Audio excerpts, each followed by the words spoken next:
बने रहिएगा हमारे साथ इस वीडियो में। संबंधों को बिगड़ने में वो 6 कौन सी ऐसी चीजें हैं जो भूमिका निभाती हैं जिनकी वजह से संबंध खराब होते हैं।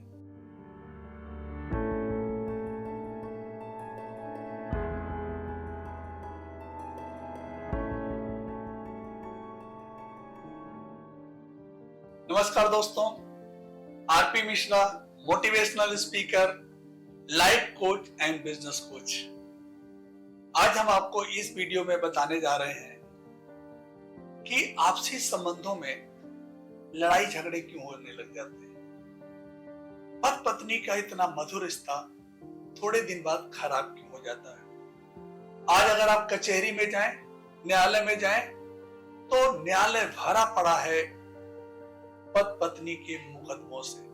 ये आपसी संबंध इतनी जल्दी बिखर क्यों जाते हैं, टूट क्यों जाते हैं, इसके पीछे प्रमुख कारण क्या है। तो बने रहिएगा हमारे साथ इस वीडियो में। संबंधों को बिगड़ने में वो 6 कौन सी ऐसी चीजें हैं जो भूमिका निभाती हैं जिनकी वजह से संबंध खराब होते हैं। आज हम आपको वो 6 सुझावों के बारे में बात करेंगे। यदि आप इन 6 सुझावों के बारे में गंभीरता से ध्यान देंगे, हो सकता है कि आपसी संबंध मजबूत बने। आइए, पहली चीज क्या होती है, संबंध क्यों बिगड़ता है, हम कारण बताएंगे और साथ में सुझाव भी बताएंगे। संबंधों के बिगड़ने में जो सबसे बड़ा रोल होता है वो होता है समर्पण। समर्पण की कमी की वजह से लोगों में आपसी संबंधों में बिखराव पैदा हो जाता है और ये बिखराव इतना मतभेद धीरे धीरे ये शुरू होता है। छोटे छोटी बहसबाजी शुरू होती है, फिर आपस में तालमेल बिगड़ना शुरू हो जाता है और ये जो आपस में लड़ाई झगड़े होने लग जाते हैं और यही लड़ाई झगड़े घर से निकल के फिर कचहरी तक पहुंच जाते हैं और तलाक की नौबत आ जाती है। तो सबसे जो पहली कमी होती है वो होती है समर्पण की कमी। समर्पण की कमी में कहां से शुरुआत होती है, इसकी शुरुआत कहां से होती है। पति पत्नी जब एक साथ हो गए हैं तो अलग अलग बैंक अकाउंट का खाता खोलने की क्या जरूरत है। इसकी शुरुआत छोटी छोटी चीजों से शुरू होती है। हस्बैंड अपना अलग बैंक अकाउंट खोलता है, वाइफ अपना अलग बैंक अकाउंट खोलती है। फिर ये शुरुआत और आगे बढ़ती है, दोनों अपने खर्चे अलग अलग करते हैं, खर्चों का हिसाब किताब अलग रखते हैं, एक दूसरे को उधार लेन देन शुरू कर देते हैं।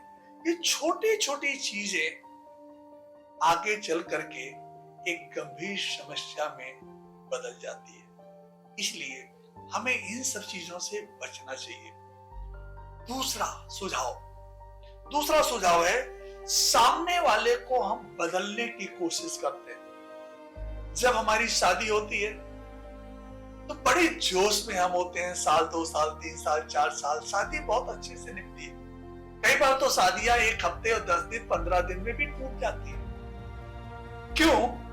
क्योंकि हम सामने वाले को बदलने की कोशिश करते हैं। छोटे छोटे लड़ाई झगड़े शुरू हो जाते हैं छोटी छोटी चीजों पे।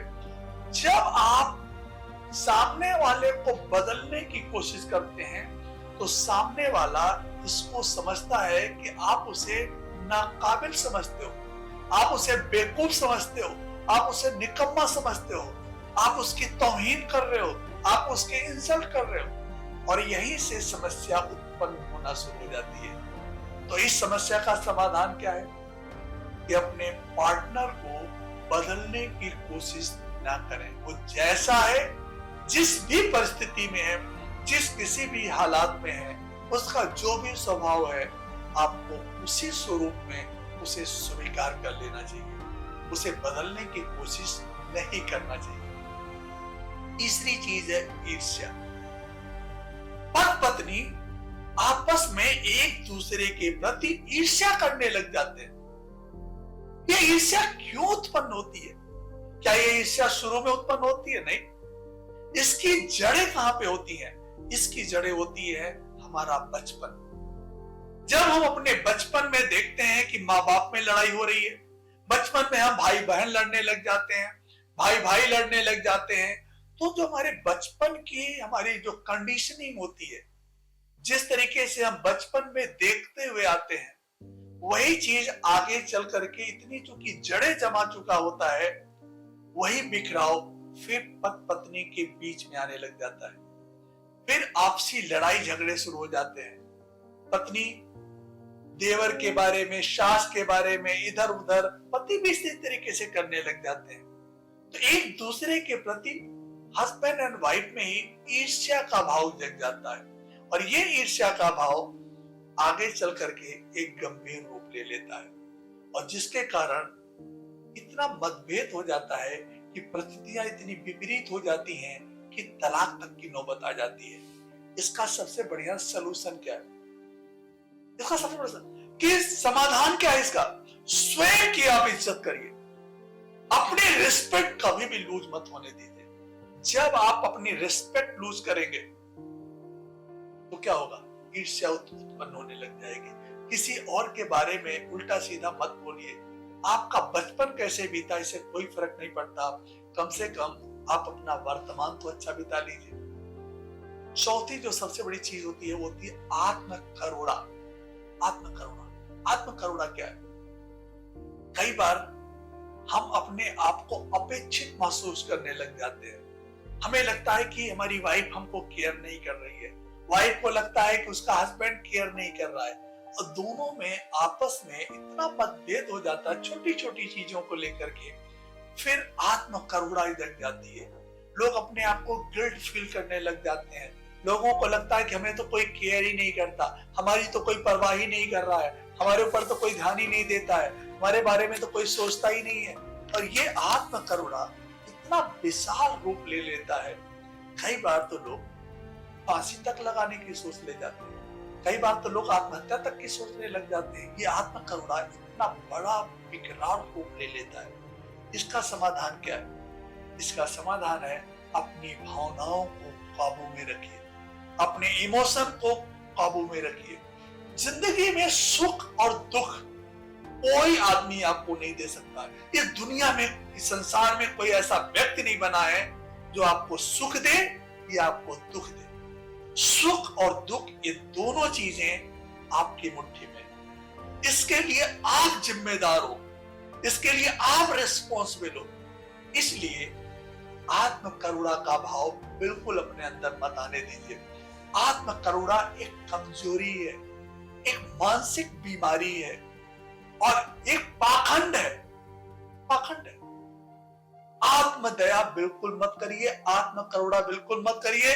सामने वाले को प्रोत्साहित करिए, उसको जोश दिलाइए, उसको उम्मीद दिलाइए। सामने वाले के बारे में हमेशा अच्छा सोचिए, जो आप कर सकते हैं वो करिए। सामने वाला आपके साथ कैसा व्यवहार करता है उसके बारे में सोचना बंद करिए। पांचवी जो चीज है, नकारात्मक अपेक्षाएं। नकारात्मक अपेक्षाएं क्या होती है? कई बार हम ज्यादा उम्मीद लगा लेते हैं अपने पार्टनर से, और इतना उम्मीद लगा लेते हैं हम कई बार ज्यादा सोचने लग जाते हैं छोटी छोटी चीजें। जैसे हम उम्मीद करते हैं कि जब हम खाने खाएंगे हमारा पार्टनर हमको गरम गरम खाना खिलाएगा। पार्टनर क्या कर रहा है? पहले से खाना बना के रख दिया, और आप क्या सोच रहे हो? हमको ताजी रोटी मिलेगी। वो तो रोटी पहले सेक के रख चुकी है। छोटी छोटी चीजें आप सोचते हो कि हमारे कपड़े प्रेस करके, पार्टनर को कोई परवाह नहीं कि आपका कपड़ा आप खुद साफ करो, खुद धो लो, खुद प्रेस करो। तो कहने मतलब है बहुत छोटी छोटी चीजें जो होती है। जब हमारी शादी होती है तो बड़े जोश में होते हैं, लेकिन साल दो साल के अंदर छोटी छोटी चीजें जो हैं ये विशाल रूप लेना शुरू कर देती है। छोटी छोटी अपेक्षाएं ये नकारात्मक प्रभाव डाल देती है, और फिर क्या हो जाता है?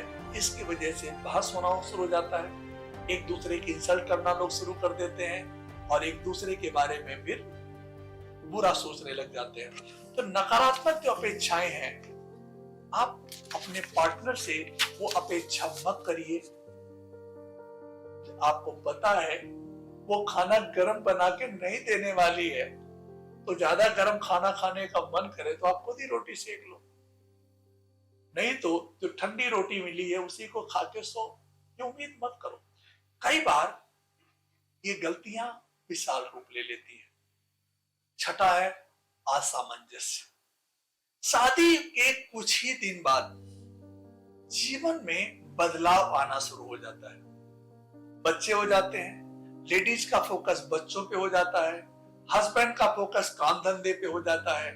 तो ये जीवन में जो बदलाव है, जो कि वास्तविक बदलाव है, ये तो होना ही है, जीवन ही है तो बदलाव तो होना ही है।